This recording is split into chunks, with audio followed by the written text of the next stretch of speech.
Le mauvais temps qui a fait des siennes, hein, on s'en souvient, hier, on était bien petits dans nos culottes en studio hier alors qu'on entendait le vent tourbillonner.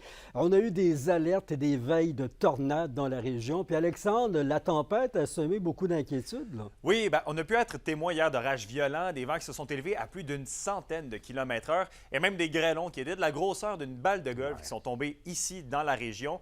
Il y a près de 2000 pannes d'électricité qui ont été déclarées. Vous le voyez à l'écran. Chez certains, la tempête, elle a frappé fort. C'est d'ailleurs le cas chez une ferme de Nédélec, au Témiscamingue, où le bâtiment s'est complètement écroulé.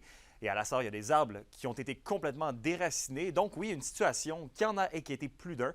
Je vous laisse d'ailleurs entendre le témoignage d'une résidente qui a vu la tempête passer de très près. J'ai eu une peur bleue. Je pensais pas que ça pouvait arriver si vite. J'ouvre la porte, la grêle tombait. Hey, des grêlons d'une grosseur de balle de golf. Le vent s'est mis là-dedans. Hey, j'ai capoté. Il est tombé à peu près 30 mm de pluie en 4 minutes. J'ai fait comme vite. Puis là, j'ai regardé ma chaîne ça. J'avais du gaz dedans, mon téléphone. Puis j'étais allée me recueillir dans le sous-sol avec ma corde, ma chaîne ça, mon hache, puis mon pied de biche au cas où. Alexandre, Environnement Canada, tu parlais d'alerte de tornade. Est-ce qu'on en a eu une tornade? Ben, selon un météorologue d'Environnement Canada à qui j'ai parlé ce matin, avec les vents violents qu'on avait hier, c'était une situation parfaite pour voir apparaître une tornade. Mais on parle plutôt d'un système d'orage violent. Il n'y a pas eu, dans les faits, de tornade selon les informations qu'on a présentement. Je laisse le météorologue Simon Legault pour Environnement Canada et Changement climatique vous en dire un petit peu plus.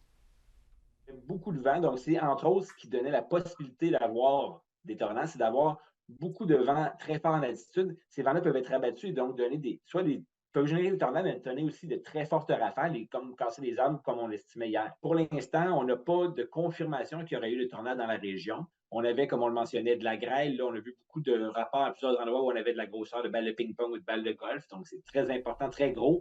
C'est dangereux quand même pour les gens extérieurs. On a vu aussi que ça peut faire des dommages sur des voitures ou autres. Et Yvon, à l'heure qu'on se parle, il y a toujours près de 200 résidents qui sont Ouais. privés d'électricité, majoritairement dans le secteur de Val-d'Or. Oui, puis il y a des capots de voitures bosselés à cause des balles de golf. C'est pas facile. Alexandre, merci. Au plaisir.